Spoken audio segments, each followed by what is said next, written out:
Hello there, welcome back to the Closet Historian. Today I have another vintage accessories haul for all of you. I know I did another one of these videos just a couple months ago, but of course I have still been shopping, so I have more stuff to show you today. So I hope you guys will enjoy seeing what I've added to my wardrobe, but let's jump right in. So I have a lot of clutch handbags to show you guys today, which I know isn't unusual for me. I love a clutch handbag.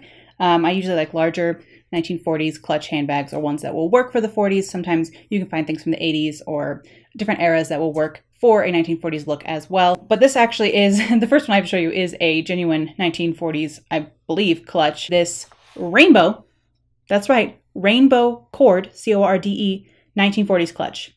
Oh my gosh, I could not believe when I saw this on Etsy. I'd never seen anything like it. I'd never seen anything in multicolored cord like this, especially like rainbow colors. It's actually two shades of navy, yellow, green, and like a corally orange color or a salmon kind of color.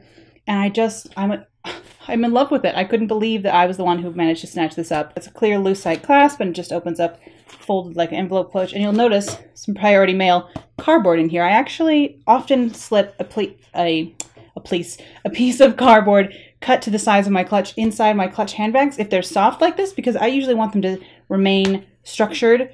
And in order to do that, I just slip a piece of cardboard in there, and I find it doesn't add, you know, too much bulk, so I can't put stuff in there. I can still put my little wallet in there and my phone or whatever. And that's the nice thing about a 1940s clutch, is that they're huge, so you can fit all of your modern things that you need inside of them. But this one was just too amazing to pass up, and I still can't believe that I'm the one who snatched it, because if this had gone to eBay, I think there would have been quite the bidding war. So I'm lucky it was just sitting there on Etsy one day waiting for me. And so I nabbed this one in my collection, and I can't wait to wear it this summer. So something I've mentioned before here on my channel is that I like to collect vintage accessories in sets. So if I have something already, I like to, like if a navy blue bag, and then I like to get a belt and shoes, all that kind of coordinate together. That way I can wear them as a set with like a white dress or with a red dress, things like that, just having a set of vintage accessories. And so something I wanted to pick up to match all my natural straw hats was this natural straw little braid purse. This one's just a very simple little envelope style clutch, and it's just really clean and nice. It's probably from the 80s or 90s actually, this one, but I've seen the same style of clutch in my 1940s catalogs all the way up through 1960s catalogs, and obviously they made a lot of natural stuff in the 70s where the boho thing was happening, and they make them in the 80s. So you can find these pretty cheap on Etsy, and I think they're a really great item for summer, so I wanted to pick one up. This one was $15, I believe, definitely under $20. So a really easy little buy to add to your summer accessory collection, and I just knew that it was time to finally invest in one. Continuing with clutches, we have another section here almost of just plasticflex that I've added to my collection. I don't even feel bad calling it a collection when I talk about plasticflex, because they are very collectible. And if you're wondering who keeps snapping them all up when they appear on Etsy, it's me. If I don't have very many hobbies, and I sit on that website waiting for people to list plasticflex, and then I get it. So more plasticflex. This one actually is a plasticflex brand. I'll show you what a close-up of that label looks like so you guys can see. They do have different brands that made them, but plasticflex is obviously the one that they're all named after. And they're these little plastic tile purses woven together, and this is actually the third black one that I've added to my wardrobe. So I have 3 black plasticflex clutches now. Who needs 3 black?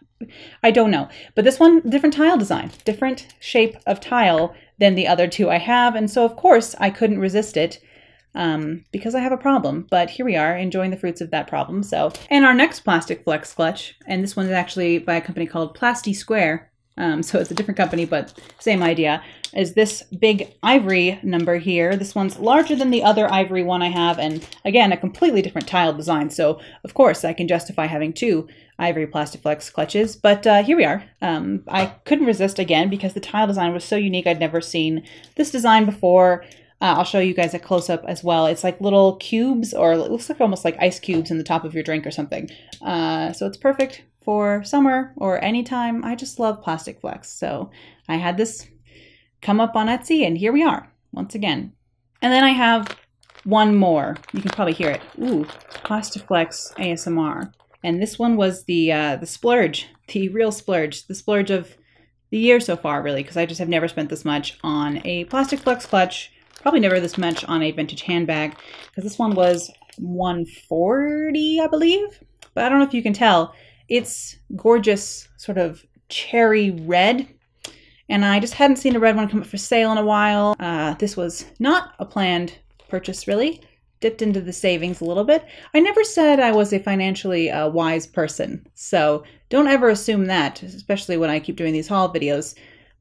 But I think you can see why I had to have it if you love plasticflex as much as I do. I've seen them go for $200, but that's pretty rare. They don't seem to move at that price. Usually I try and pay under $50 for these because I don't usually have that much to spend. So this was a total splurge for me, but I hadn't seen a red one come up for sale in a while, and red is such a good color accessory to have with vintage clothes. You can wear it with navy, black, white, almost anything. And so many prints have red in them that you can use this to sort of pull out the color from the print. And of course, everyone's always wearing red lipstick. So I feel good in the fact that at least it was red, a color that will match a bunch of things. And this is actually my first colorful plastic flex. I do have only black, ivory, and brown. Otherwise, I haven't found any other colored ones yet. And I'm really excited to wear this with like my red Maryland pumps from Royal Vintage Shoes. I think that'll match really well. It's that similar sort of darker red color. And so, you know, I hesitate to say I regret it or that it was a mistake spending this much on something. I do consider my vintage collection an investment in some ways, and this is just an investment piece within that. So a big red plastic flex clutch. I'd say oops, but I really love it, so. And then moving on from clutch handbags to handbags with handles, I have a few of those to show you today as well. I've been trying to find a black wicker handbag for a long time, and I ended up picking up this one, which is actually not black wicker. It is faux wicker, but it gives the idea, doesn't it? And it's got that nice shiny finish, and nothing's cracked, and it's really, really good condition because it is a faux wicker sort of nylon or acrylic or some sort of plastic cord, as opposed to actual straw, which I would always usually prefer natural materials, but I just saw this one and it was in such great condition. I didn't even actually know whether it was going to be real straw or not. And when it arrived, I still really like the look of it, even though it is not real straw. It's got brass, sort of gold colored findings on it, and this just opens up like so, and it's got black vinyl lining inside, in great condition, super great in 50s for the summertime. So I just wanted to add a black wicker bag to my collection, and now I have this one. And if one's going to be adding a black wicker handbag to their collection, they might as well add a white one as well, right? Because of course we have to have the full range of things. Like I said, I have a problem. It's sort of like Pokemon for me. I do want to collect them all. It's like there's slots in my brain, and there's just like empty spaces waiting for things to just file in. And anyway, a white faux wicker handbag. Again, this one is a faux straw, a plastic coated, I think they call them plastic coated straw sometimes, but this one seems to be plastic or vinyl of some kind. And this one's a bit boxier and just so perfect for 50s outfits, and especially in the summertime and the springtime. So here's a white wicker one that I added to my collection as well. So now I have a natural colored wicker handbag, and then the black and the white. So I feel like I have a good set going for any sort of wicker handbag needs I will have during this upcoming summer. Okay, I promise I only have one more vintage handbag to show you guys today, and then we'll move on to something else. This one is a very classic handbag, a little bit less summery than the last two we were just talking about. This one is a black lizard skin, reptile skin leather handbag in really great condition. This one I believe was $50 or $60. That's usually what I'm going to pay for a nice leather 50s bag like this. If it's like a real leather. Vinyl ones you can find for like 20 bucks, and I suggest you try and find them for cheaper. But something in a reptile skin like this, like alligator or lizard or snake, are usually going to be $50 and up. They are a really good investment. Obviously, this matches practically anything you can wear from the mid-century era. All the way through the 70s, they still made bags very similar to this. So you can find some that are newer as well, that are maybe a little bit priced a little bit better. But a real 50s one usually is going to be $65 and up. It was time to make the investment, really, especially because I already have a brown one and I just needed a black one because I wear black so often and black accessories so often. So this is such a really classic piece that I was happy to finally just invest in, bite the bullet as it were, and grab one of these off of Etsy. And finally, we're done talking about handbags. I have a straw hat to show you guys. This one actually is, funny enough, made by Studio by Warner Brothers. Studio Styles by Warner Brothers Designs Hollywood staff. An original Warner Brothers studio hat, which is very strange. I assume that they had a hatting department for their costuming, and maybe they just decided to make hats commercially as well. I don't really know how that worked out. But so a Warner Brothers Studios hat. This one is in a dark navy blue scalloped kind of pattern straw with some navy netting, navy Petersham ribbon, and ribbon in the back also to hold that onto your head. And then it's got a red straw braid woven into a thicker area of the brim. So the brim's got a little bit of like a ruffled straw finish around the edge with a the red straw sandwich in between. So navy and red, always a great combination for summer.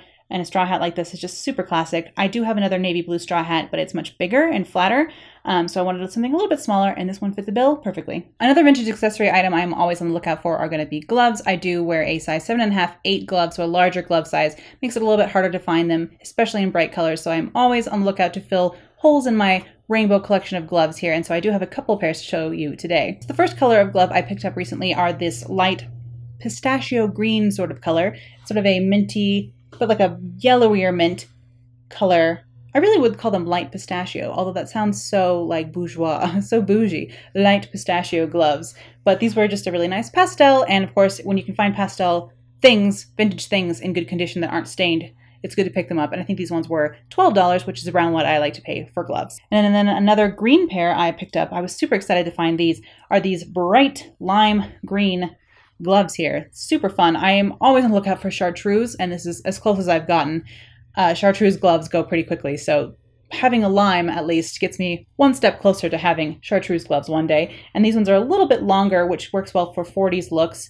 I find that usually you can find 60s nylon gloves pretty easily, but it's harder to find cotton ones, and these ones are actually a nylon and probably from the 60s, but they are a little bit longer at least, so they can pass for a 40s glove. And I do like a little bit of length when I'm wearing these with jackets. That way this can be tucked into the jacket, and I don't have a weird like little line of skin showing between my glove and my jacket. I don't know if that's something that was, you know, considered passe or like not a faux pas to do back in the 50s, but it just bothers me when my glove doesn't completely go up my arm under my jacket. So having a longer length like this, I always appreciate. The fingers are a little short for me. My actual fingers end a little bit lower here, but that's so common with gloves that I'm just used to it at this point. The last pair of gloves I have to show you today are this sky blue color.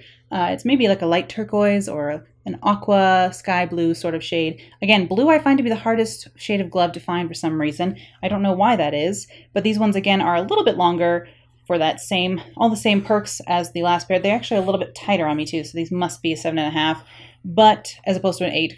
I can go either way in gloves, and 7.5 obviously is a compromise because I would prefer to have size 8. Again, these ones, my finger is probably this long, and the glove finger is not so very long, so I'm kind of used to that. Collecting gloves, it's really hard to find ones. When I find ones that fit perfectly, I'm just over the moon because that's so rare. But then again, this is a great color to add to my glove collection, so I was happy to find these even if the fingers are a little bit short. So the last few things I have to show you all today are going to be some costume jewelry pieces that I've added to my collection recently. I know this is a very handbag heavy haul, so it's a good thing I have a few pieces of jewelry to show you. Apparently I've just been on a handbag binge, but I do have a little bit of jewelry to show you guys today. So let's start with this very large chunky bracelet that I got recently. This bracelet is huge and very, very chunky, and probably from the 1980s, but I decided I liked it anyway. And that's something I think you should remember, is there are no rules when it comes to vintage. If you like a vintage piece from a completely different era that you feel like you can, like I've been wearing this with 50s outfits and I feel like it totally works, but if you like something from the 80s or the 90s or the 70s and you normally wear 30s stuff, it doesn't matter. You can buy whatever you want, guys. You can wear whatever you like. If you like some crazy 80s jewelry, get some. It's real fun. I think this was $12 for this super chunky bracelet. To me, it looked really Art Deco, and that's why I liked it. Sort of 80s revival deco. But I wear it with 50s stuff or 60s things, and I think it works just fine for those eras as well. So this was just a really super fun piece that I allowed myself, even though it was out of my normal decades, which I think you definitely should when you're out vintage shopping. This next piece of jewelry I do happen to know is from the 40s, and that's because I was able to look up the mark on the back. And that's something you can do if you ever find any jewelry that is stamped. You can always look up the marks. Usually the collector's market has a pretty good catalog of different marks and what year they're from. So I actually know that this brooch is from 1945. It's a huge sword brooch, just this like giant golden sword that makes me feel like a pirate. And any jewelry that makes me feel like a pirate is, come on down. You know, I'm happy to have piratey sword jewelry. I do actually have some other sword-shaped brooches. This is just the latest addition in that little mini collection I have within my novelty brooch selection. But it's really cool to know that this one is from 1945, and that's just due to that Coro stamp with the Pegasus. You can look up the different eras of these online and see when your jewelry is from, which is really a kind of a fun thing to do if you ever have, you know, a rainy afternoon. Another brooch I have to show you guys is this interesting bar and circles brooch. Again, I'm not sure what era this one is from. For me, it looks very atomic or almost, again, Art Deco, but It could be from the 1980s. They did brooches like this then, or it could be from the 40s. I really have no way of knowing. There's no mark on the back of this one. Again, this was $12, funny enough. Same price as that bracelet was earlier. But I just really liked the style and the lines of it. For me, it again looks sort of architectural and Art Deco. So I picked this little guy up and I can't wait to wear it. I haven't actually worn this one yet, so I'm excited to pin this on to something sometime. Then the last item I have to show you guys today actually is the smallest one, and it's these little tiny pair of earrings. I will put a close-up so you can see what these actually look like. But there's these little silver stamped 1940s earrings. They were screw back, but of course, being really naughty, I clipped the screw back off the back and made them into posts.